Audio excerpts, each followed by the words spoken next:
આજે મારી જોડે જે થયું ને એનાથી લિટરલી હું પાગલ થઈ ગઈ, એટલો ગુસ્સો આવ્યો મને. લાસ્ટ સુધી સાંભળજો. અને જ્યાંથી જે મળ્યું છે એ જોઈને હસવું પણ આવ્યું ને રડવું પણ આવ્યું. એકચ્યુઅલી થોડા દિવસ પછી અમારે ફંક્શનમાં જવાનું છે અને જ્યાં સાડી પહેરવાની છે. હવે રૂટીનમાં સાડી પહેરવાની હોતી નથી, એટલા માટે બધી સાડી બેગમાં ભરી અને આ બેડની અંદર જે ખાનું છે એની અંદર મોસ્ટલી પડી હોય છે. તો બપોરે મેં એમાંથી સાડી કાઢી અને બ્લાઉઝ બી થોડા એક્સ્ટ્રા હતા એ બધા કાઢ્યા અને એકાદ બે સાડી હું પડોશમાંથી બી લઈ આવી હતી કે એમાં મારું બ્લાઉઝ એકાદું મેચ થાય તો કોઈ બીજાની નવી સાડી પહેરવા. બેબી આવ્યા પછી થોડું વેઇટ ગેઇન બી થયું છે, તો એના થોડું નહીં ઘણું બધું વેઇટ ગેઇન થયું છે, તો એના લીધે બ્લાઉઝ બી ચેક કરવા પડે એમ હતા કે ભાઈ થાય છે કે નહીં.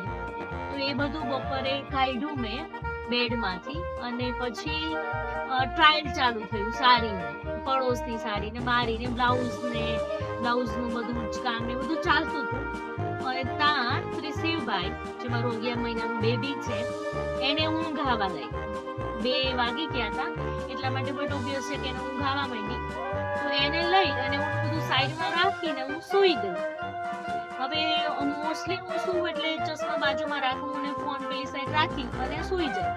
તો મને બી ઊંઘ આવી ગઈ. 5:15 વાગે અમે બંને ઉઠ્યા પછી મેં ઈ ભાઈ રમતો હતો તો મેં બધી સાડી ને બધું પાછું એકાદી જે બહાર પહેરવાની હતી એ રાખી, બાકી બધું બેગમાં ભરીને મૂકી દીધું પાછું બેડ પર. પછી હું ત્રિશિવને લઈને કિચનમાં નાસ્તો માટે ગઈ ત્યારે મને ખ્યાલ આવ્યો કે મને ચશ્મા ક્યાં પડ્યા. હું રૂમમાં આવી ચશ્મા લેવા માટે, ચશ્મા નહોતા.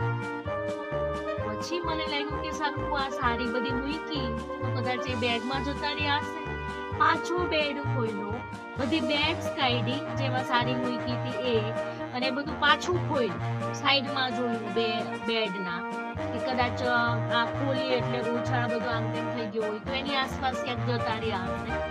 ક્યાંયથી ચશ્મા મળે જ નહીં. પછી હમણાં ત્રિશિવભાઈ એવું શીખ્યા છે કે એને કોઈ બી વસ્તુ એના હાથમાં આવે તો એ વસ્તુ લઈ અને ક્રોલિંગ કરતો કરતો ઘરમાં ગમે ત્યાં ફરે અને એને જે ઈચ્છા પડે, જે ડ્રોવર ગમે કે કોઈ ખૂણો ગમે ત્યાં એ વસ્તુ પ્લેસ કરી દે. તો મને એવું લાગ્યું કે કદાચ ભાઈ રમતા રમતા ડ્રોવરમાં કે ક્યાંક મૂકી દીધું હશે. તો મેં ઘરના બધા ડ્રોવર્સ જોયા, ત્યાં ક્યાંય મળ્યું ને અમારા રૂમમાં ક્યાંય ચશ્મા ઇન શોર્ટ મળ્યા છે. પછી મને એમ થયું કે હું નાસ્તો કરવા માટે બહાર ગઈ હતી તો કદાચ હું પહેરીને ગઈ હશું, મને ભૂલાઈ ગયું હશે. તો કિચનમાં જોયું, ક્યાંય ના મળ્યું. મતલબ હું જ્યાં મૂકતી એ બધા પ્લેસીસ પર બી ચેક કર્યું અને ત્રિશિવ જ્યાં પ્રોબેબલી મૂકી શકે એ બધા ડ્રોવર છે કે ક્યાંય ચશ્મા મળે છે. પછી હોલમાં ચેક કર્યા કે સોફા નીચે કે ભાઈ રમતા રમતા સોફાની પાછળ થોડી જગ્યા છે તો એમાં એ જવા દે છે. તો સોફા ખસેડીને ત્યાં ચેક કર્યું, ક્યાંય ચશ્મા મળે જ નહીં. પછી કંટાળીને હું ત્રિશિવને લઈને 1 કલાક નીચે સોસાયટીમાં અમે બેસીએ તો નાના છોકરા રમતા હોય તો ભાઈને મજા આવે તો 1 કલાક ત્યાં કાઢી આવ્યા. 1 કલાક દરમિયાન મારા સાસુએ બી ઘરમાં પાછું ચેકિંગ ચાલુ કર્યું, FBI વાળું ચેકિંગ કે ક્યાં હશે ચશ્મા, ક્યાંય મળ્યા જ નહીં. એ પછી અમે ઉપર આવ્યા તોય મળ્યા નહીં. પાછું એકવાર ટ્રાય કરી કે બેડ પાછું ખોલ્યો કે કદાચ સાઈડમાં ક્યાંક પડી ગયો, આનો કલર થોડો ટ્રાન્સપરન્ટ છે તો કદાચ ધ્યાનમાં ના આવે. એકવાર પાછું ચેક કર્યું, ના મળ્યા. પછી રસોઈ બનાવી અને 8:15 જેવું થઈ ગયું સાંજે. મારા હસબન્ડ આવ્યા, મેં કીધું બપોરના પણ ચશ્મા નહીં મળતા. તો એ આવ્યા, એની ઈ બેગ મોસ્ટલી ડ્રેસિંગ કાચ પાસે મૂકે છે તો એને એ કાચ પાસે બેગ મૂકી તો એની બેગ મૂકવાની જગ્યાએ આ પડ્યું હતું જે એનું જ છે, મારા હસબન્ડ નું છે, જે એ રાખે છે અને ત્રિશિવભાઈ આનાથી રમે છે. એને આ ઉઠાઈ આની અંદરથી ચશ્માની. ત્રિશિવભાઈ રમતા રમતા, હું જયારે બેગ્સમાં સારી બધી મૂકતી હતી એ ટાઈમે રમતા રમતા મારા ચશ્માને અંદર મૂકી દીધા. આખું ઘર ગોઈતું, ક્યાંયથી ચશ્મા ના મળ્યા.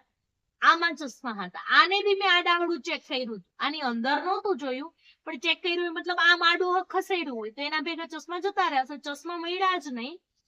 એ પછી મને એવું આઈડિયા આવ્યો કે મોસ્ટલી આવું બધા જોડે થતું જ હશે. અને ઘણી વાર પહેલા બી બેબી આવ્યા પહેલા બી ચશ્મા ઘણી વાર ક્યાંક મુકાઈ જતા. પણ ફોનમાં કેવું હોય, ફોન ક્યાંક મુકાઈ જાય, કોઈને કહીએ કે ભાઈ રિંગ બગાડતો, રિંગ વાગે ને મોબાઈલ મળી જાય. તો એના જેવું ચશ્મામાં બી કરવામાં આવે તો કેવું સારું રહે. એક રિમોટ આપણી પાસે રહે, એ રિમોટમાં કોઈ એક બટન પુશ કરીએ તો ચશ્મામાં મ્યુઝિક વાગે, ચશ્મા ક્યાંય પડ્યા હોય તો મળી જાય. એક રિમોટ એક જ હોય કે જે આપણે એક જગ્યાએ મૂકી દઈએ. હાલાકી એ બી થઈ શકે કદાચ રિમોટ ખોવાઈ જાય તો. ઇન શોર્ટ, આજે એટલું ગુસ્સો આવ્યો, ઇરિટેશન થયું જયારે ગોતતા હતા ત્યારે, અને છેલ્લે મળ્યા પછી હસવું પણ એટલું આવ્યું. તો આજના દિવસમાં અમારી જોડે આ ટાઈપનો ઇન્સિડન્ટ થઈ. તમારી જોડે પણ આવું થાય છે કે નહીં, કોમેન્ટમાં જરૂરથી કહેજો.